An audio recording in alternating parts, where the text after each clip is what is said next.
So hello everyone and welcome to the first event in the SYP's brand new series On the Map. I'm Sarah Moore, an editorial assistant at Sage Publishing and one of the SYP UK events officers for 2021. Today we're kicking off the series by talking about publishing in Wales, and I'm delighted to have three Welsh publishers with me to talk about the publishing landscape there. So with us we have Catherine Tan, who is Reading and Engagement Editor at Parthian, Leonie Locke, who is Assistant Editor at Firefly Press, and Sarah Johnson, who is Marketing and Communications Officer at Seren Books. So welcome, and thank you all so much for being here today. To start things off, it would be great if you could all introduce yourselves and tell us a little bit about your background in publishing. So Catherine, maybe you'd like to start. Yeah, sure. So I'm relatively new to publishing, I'd say. I've been working for Parthian for coming up to 2.5 years, but only until recently in a more sort of full-time role. I started off by doing bits and bobs as a freelancer, wanting to learn more about the industry, just sort of seeing where I could be useful. That's how I met Richard Davis, who runs Parthian, and that more assistant intern type role evolved into social media manager, and then when the pandemic hit, I took on a slightly more involved role again in helping them adapt digitally, and then now I'm reading engagement editor. But as anyone who works for a small press will know, that involves all sorts of things, a bit of everything basically, across the departments. And yeah, I'm actually currently geographically based in West Yorkshire, but Parthian doesn't have a central office, so to speak, and haven't for a couple of years now. So we do everything remotely anyway. And yeah, that's I have sort of a few hours a week that I don't use for Parthian. For that, I do other bits and bobs, freelancing for like the Books Council Wales and my own writing as well. That's great, thank you. Sarah? Yeah, so I'm similar, only been working for Seren for about 2 years now. And before that, my background's in marketing. I mean, before I worked for the food industry, so it was quite a switch. But I did English language and creative writing at Bangor University, and so I always had that interest in publishing. And when this job came up, I was like, oh, that sounds like a bit of me. So that's how I ended up in publishing. But I mean, I'm so glad. I love it. But yeah, my background's more in marketing, and that's what I do now. So. Great, thank you. And Leonie? Yeah, so my background is actually in bookselling. So I've been a bookseller for 8 years, specialising more in sort of children's books. And then I moved to Wales 3 years ago to do my degree. So I'm finishing that in 2 weeks' time, fingers crossed. And that's in English and drama. And then with publishing, I started as an intern in November 2019, just sort of couple of hours a week, just helping post things out, reading proofs, you know, that kind of thing. And then this job came up in, I think it was March last year, they advertised it, and I applied and got the job and started during the pandemic. So all working from home, very sort of trial by fire, but loving every second of it. Quite an interesting start, I think. Great, thanks. Yeah, that must have been interesting starting during the pandemic. How have you all found working over the last year during the pandemic? I suppose for Parthian, because we were already working quite remotely, it didn't change our process a huge amount. When the pandemic hit, I was actually working from Manchester because I was doing my my master's in creative writing, and so I'd already been doing my job from a bit of a distance, whereas before, when I started working for Parthian, I'm from South Wales, so I was in South Wales and we would have meetings every now and then. But the main change has been obviously things like events, the way we launch our books. I think in a lot of ways it's taught us some really important skills and strengthened us in a lot of ways. It's also, I think, strengthen the way we work remotely, because all of these new systems have become more popular. We have Zoom meetings now, which we never had before, even though we were already working remotely. So it's definitely been a double-edged sword. Yeah. And Sarah, Leonie? Yeah, I would agree with that. I mean, the shift to working from home was an adjustment to begin with, but I mean, now just completely used to it. A lot of the things that I do didn't change. I've been able to do them from home, but like Catherine said, the shift in how we launch books, much more online events, that kind of thing, has been, I think, the biggest change for us. But we started quite early on doing our events online, and it's kind of grown from there. So, but yeah, definitely that's the biggest change, I think. Yeah, ours is the same. My experience before the pandemic is slightly more limited because I was only interning, but it was such a contrast going from being in the office, you know, sort of speaking to people, talking, seeing daylight, I suppose, and then starting the job and just being sort of enclosed in these four walls. But the team of, I mean, we already sort of had Zoom calls in place anyway on a Monday, so we've just kind of continued with that, and they've all been really supportive. So it's been all right working from home. Great. And so why did you all choose to work in Wales? What was the pull of Wales for you rather than anywhere else in the United Kingdom? That's such an interesting question. I thought about this so much over the last few weeks. And for me, it was, I never really wanted to work in London, was one of the big things. I'm not a fast-paced kind of city girl. Cardiff is much more my speed. But I just love the representation of the area, and the fact that we can, you know, you've got the valleys right there, and yeah, it's just fantastic here. I think it was more the location for me, I think. Yeah. Yeah, I mean, I like I said, I studied at Bangor University in North Wales, and I knew I wanted to work in Wales. I had to go home to begin with because of money reasons, you know, lived at home for a while. But then, yeah, I ended up moving back, and I came to Cardiff because my partner's studying at Cardiff Uni. But I knew I wanted to come back to Wales, and I knew I wanted to work in Wales. So really, it was circumstance led to Cardiff, but Wales would always have been where I'd ended up. Great, thanks.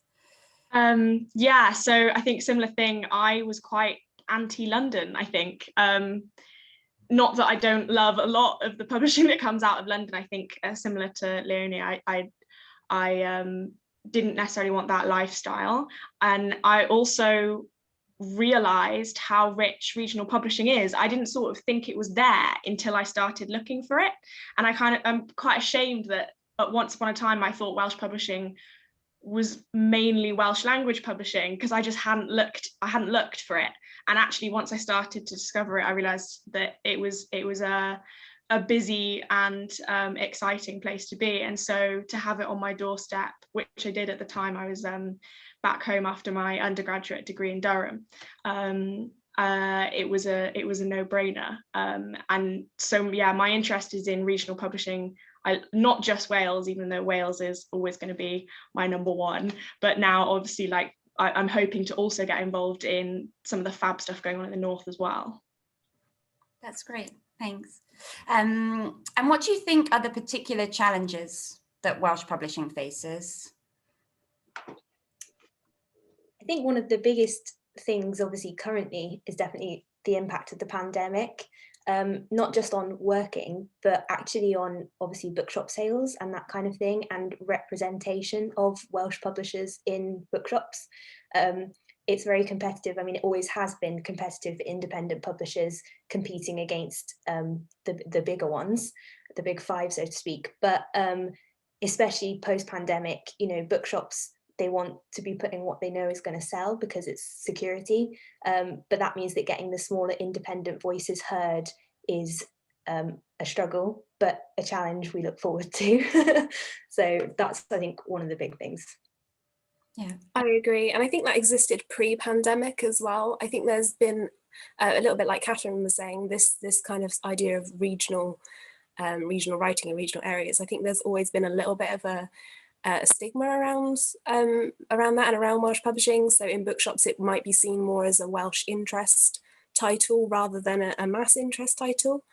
But I'm really hoping that's like we can sort of start breaking down, like Ireland are doing at the moment. There's so much amazing stuff coming out of Ireland at the minute that's going in as mass in English, Welsh, Scottish bookshops alike. So really hoping we can sort of move in that direction and take from them. Yeah, I think one of the biggest challenges facing Welsh publishing, and it has been, I think, for forever, is attitude and perception. And that's not just outside of Wales. It's not just how we can't sort of simply blame people outside of Wales for not being interested in Welsh literature. It's also, I think, within Wales having the confidence in our literature and that like cultural confidence. Like there's a lot of Welsh pride, but I think we need to really back our literature, and also, and I mean, it's all linked in with as well, like the special interest section is a classic, and I think slowly books are finding their way from the back of the bookshop maybe closer to the front, and there's occasional breakthroughs, but what's great is to try and that we're not just Welsh publishers, but we're publishers based in Wales, and it's really important that we publish the sort of Welsh focused literature, because who else is going to do it, but also that we publish all sorts of other things as well and don't limit ourselves to that. And so I think one challenge is that kind of box, and seeing it as a strength rather than a weakness, and it's sort of inviting people into the box rather than trapping ourselves inside it. Yeah, I think it's also about making sure that authors in Wales feel like they can trust a Welsh publisher to represent them and not feel like they have to go outside of Wales to find the person who's going to believe in their book. I mean, Seren is 40 years old this year, and we recently published an article written by our founder in 1981 when he first started the press about how Welsh publishers need to support Welsh authors, and I think that's something that still is something we need to work on and continue to do.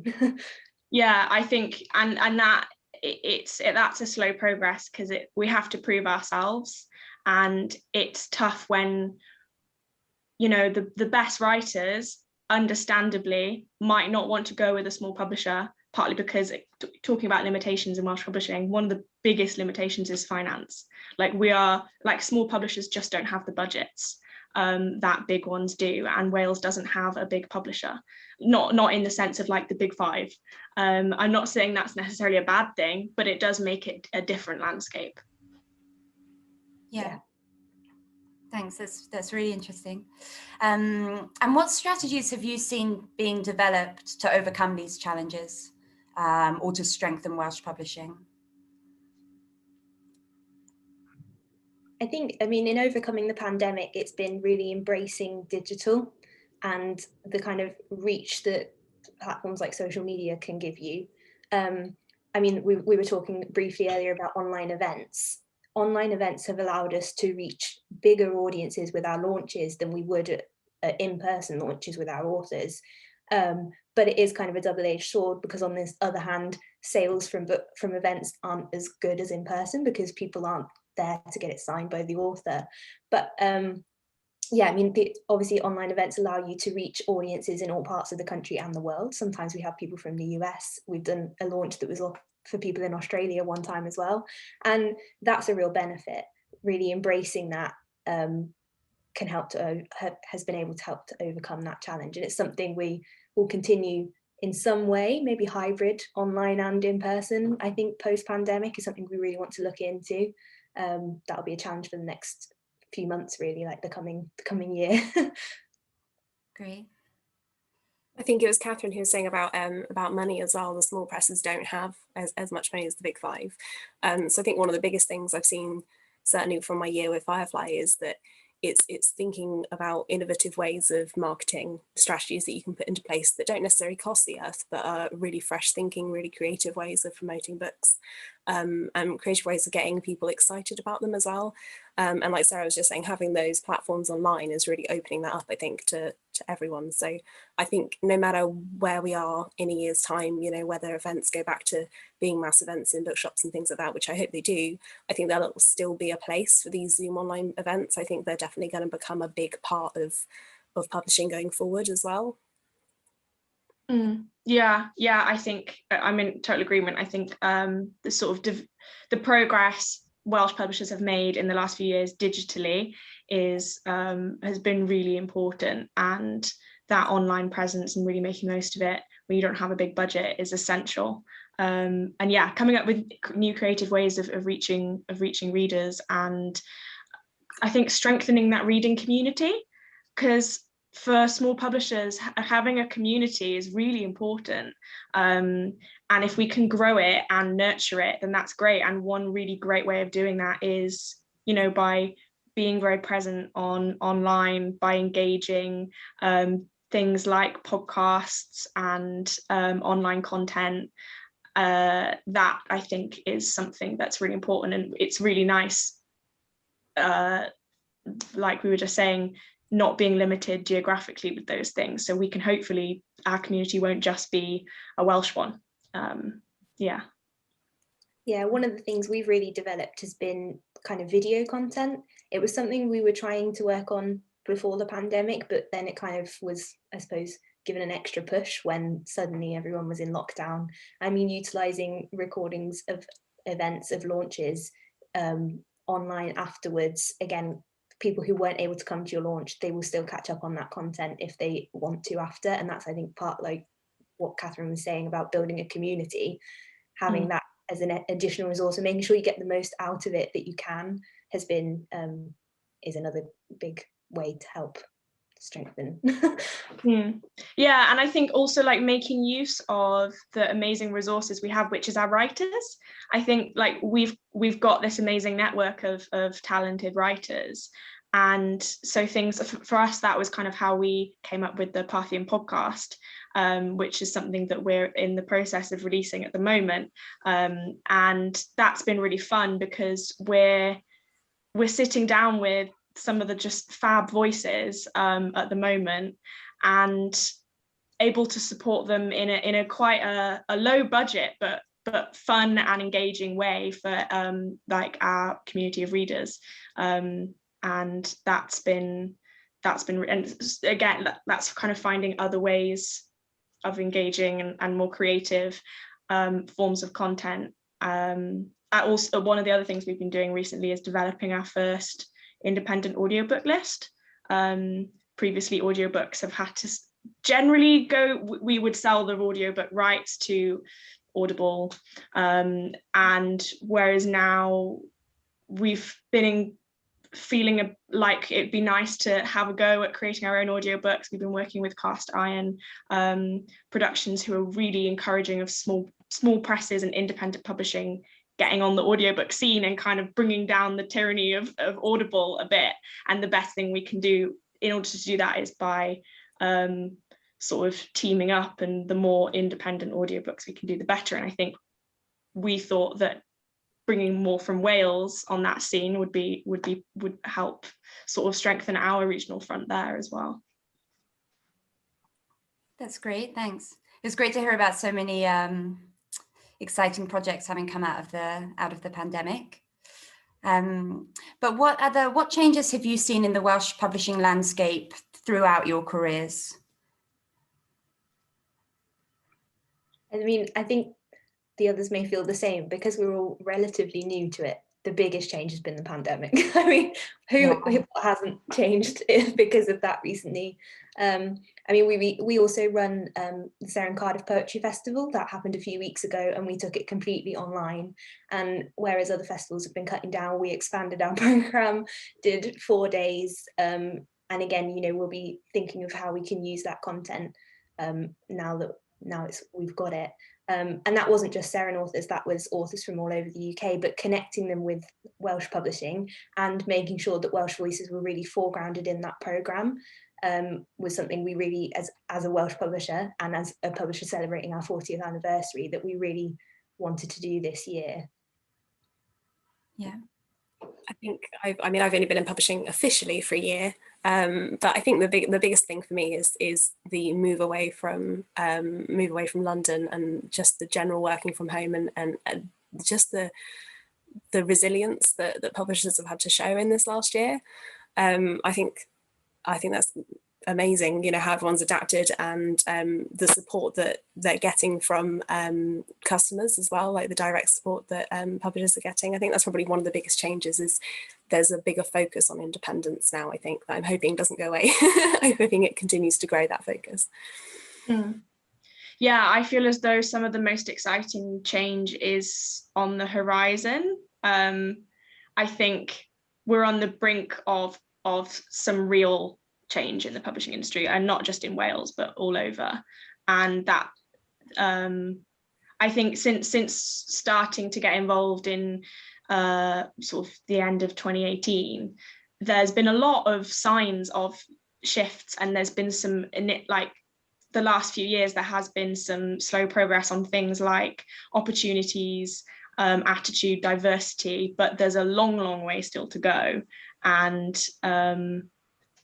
looking at a lot of the like new journals, new collectives, new initiatives coming up in Wales, and all the amazing like young voices, that's really exciting. And I'm sort of optimistically thinking that the best changes is yet to come. Great, thanks. And Lainey, you mentioned the move away from London. Do you think there's need for greater collaboration in the industry and a move away from London-centric publishing?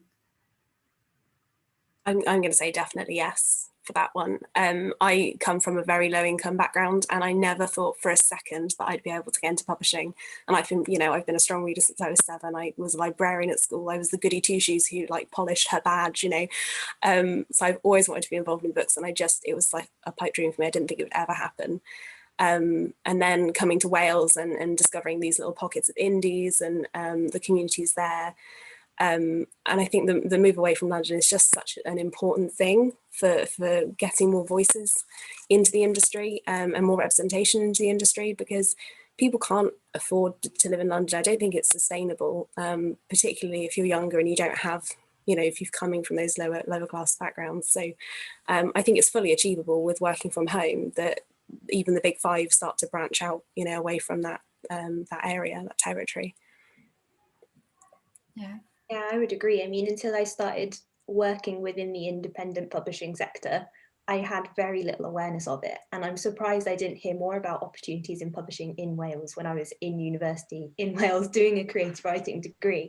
But definitely, I think there's room for collaboration. I mean, within Wales, a group of publishers that if that's potentially on the cards, kind of so that we can help to give Welsh publishing that voice outside of Wales, and develop the kind of awareness of independent publishing and the actual vast network of independent publishers around the whole UK.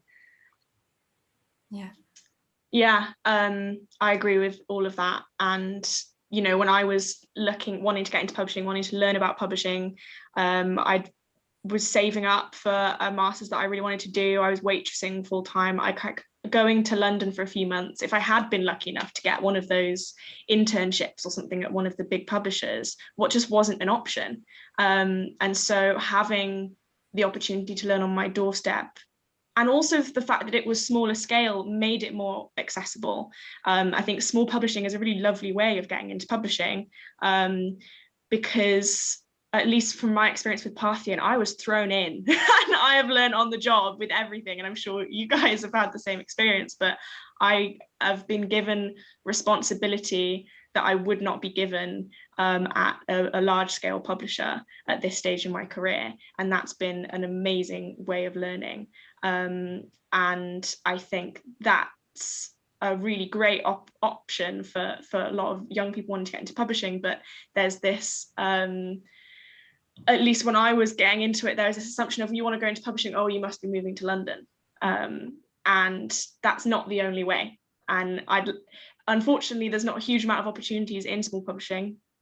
It's small teams, and opportunities don't arise very often. Often they're part-time or low paid, but London isn't the only way, and I think similarly to what you guys were just saying, things are shifting, and it won't be necessary to, even if working for a big five, to necessarily live in London. But saying that, I do hope that if big five publishers start to move out in the way that like Harper, North and things has been happening, I hope it's not just a matter of changing their address on the paper. Like, I hope that they do honour the regions that they branch out to and engage with them in the way that small local publishers do.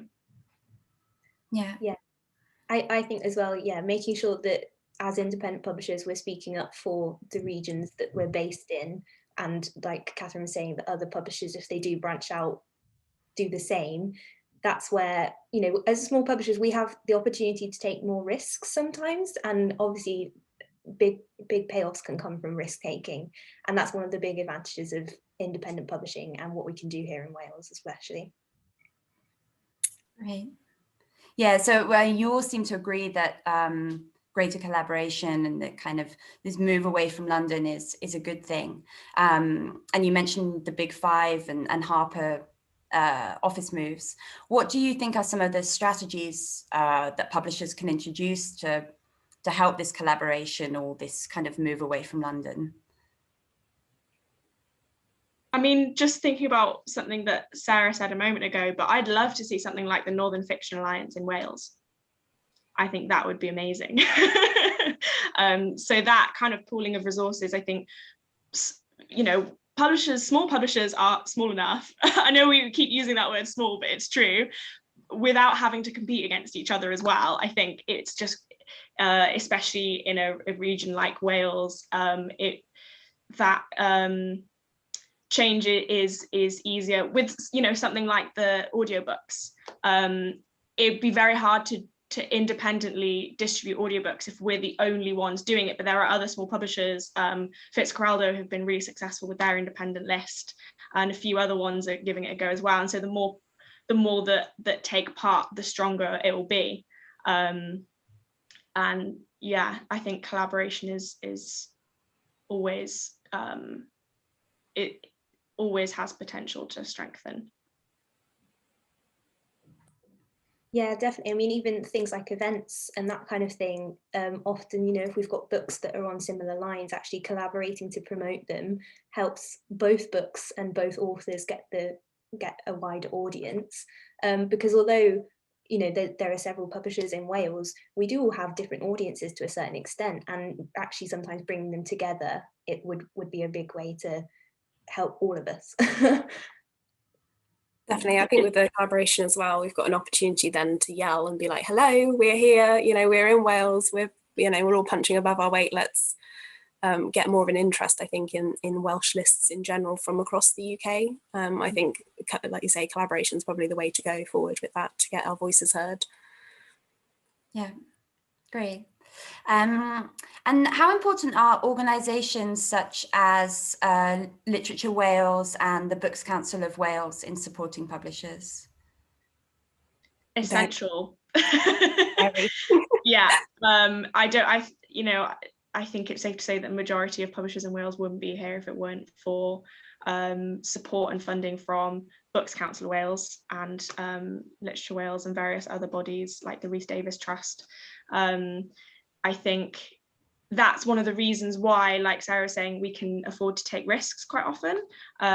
Our existence doesn't solely survive on the popularity of our books. It does, but also if with that like slight safety net of funding, we can take risks on new voices, and they're almost always the right risks to take. But we couldn't afford to take any risks if we didn't have that financial support, and we probably wouldn't exist. And so that's a result of I think the way publishing works in the UK in general, where you're either a huge player or a tiny player. And I don't think the tiny players would necessarily be there, regardless of how important they are in raising up new and diverse voices. They might not be there if it weren't for support and funding. Yeah, definitely. I mean, Literature Wales is valuable for connecting with authors as well. They do so much work for support for writers and grants to get them off the ground. But if those writers then don't have somewhere to go with their work, that's where we come in and how they help support us. But definitely, like Catherine was saying, funding and yeah, they're a big help and a big, yeah. Yeah. Great, thanks. And Catherine, earlier you mentioned the distinction between Welsh publishing and publishing in Wales. And I was wondering, do you think there is a market for Welsh language books? I think there is. Obviously, most of that market is within Wales, and it is a growing market as well. Welsh speakers are growing constantly. It is the opposite of a dying language. I also think there is a growing market for the translation of Welsh literature. There's some absolutely brilliant books being written in Welsh that it would just be a huge shame to not be able to access them for the sake of not being able to read the original language. We've, on a couple of occasions, published a book simultaneously in Welsh and English when we've got a Welsh-speaking author who feels very strongly about their book. For instance, John Sam Jones, his memoirs just come out this weekend. He wrote it in English, but he is also a Welsh speaker and felt very strongly about it being available in Welsh. And so we had it translated and they came out on the same day, the same book in both languages. So I think that connecting Welsh language publishing and English language publishing in Wales as much as we can, again, that's collaboration that's going to only strengthen the publishing landscape. And I think the distinction is an important one still to make, because I thought, when I didn't know much about Welsh publishing, I thought most of the books published in Wales would be in the Welsh language. I thought, well, if it's in the English language, then it will probably just be an English publisher that publishes it. But there's so much English language publishing that I think gets, as we've touched upon already, gets dismissed because of this assumption that it's a Welsh book. Even if it's in English, it must be to do with Wales, and so it's not interesting to me. And that's, even if it is to do with Wales, not true. Most of the time anyway. Yeah. Yeah, I mean, there are Welsh language publishers who are already doing masses in Welsh language publishing.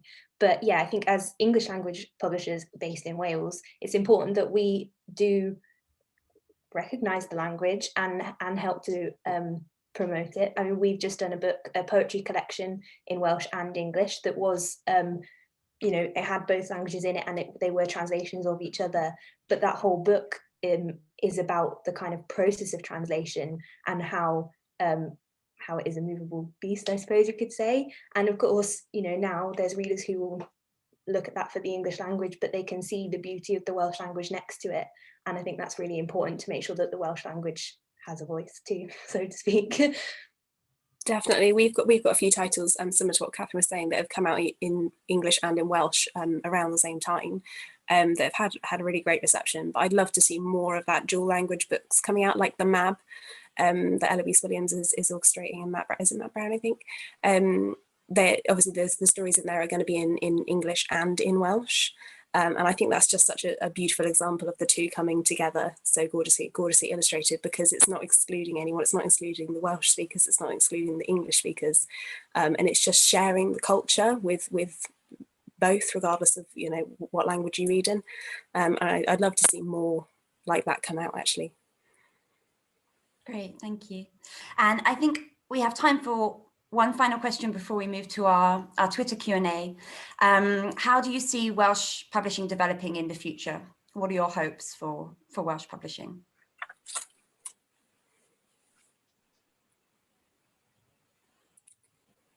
Who's going first? I'll go first. I think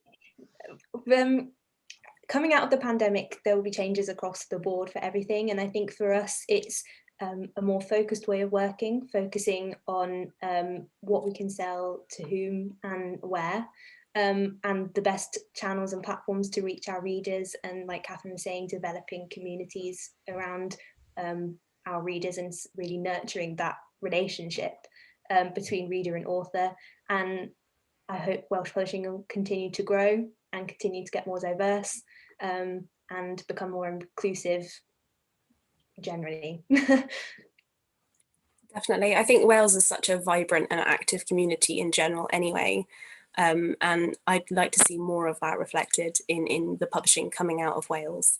We're in such a great position in that because we're such small teams, we can give slightly more attention to each book.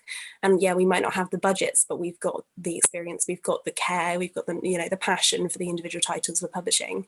Penny Thomas from Firefly actually wrote an article in the Bookseller a couple of weeks ago, Be More Welsh, that I'd recommend anyone who's watching give that a read, because that's about how important it is that you honour the Welsh references in your books, you honour your culture, you honour where you're coming from and the story that you have to tell, and you don't change that story to fit with an English audience.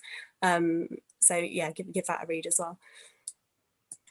Yeah, I think I mentioned earlier the sort of cultural confidence that I hope we can build will be really nice to see.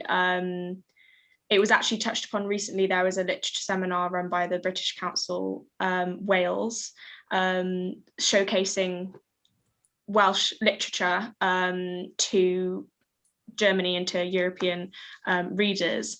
And what became apparent was that there is not necessarily that same confidence from Wales in our literature, and there is a bit of an assumption that it's not that interesting to other countries quite often, and that's not the case.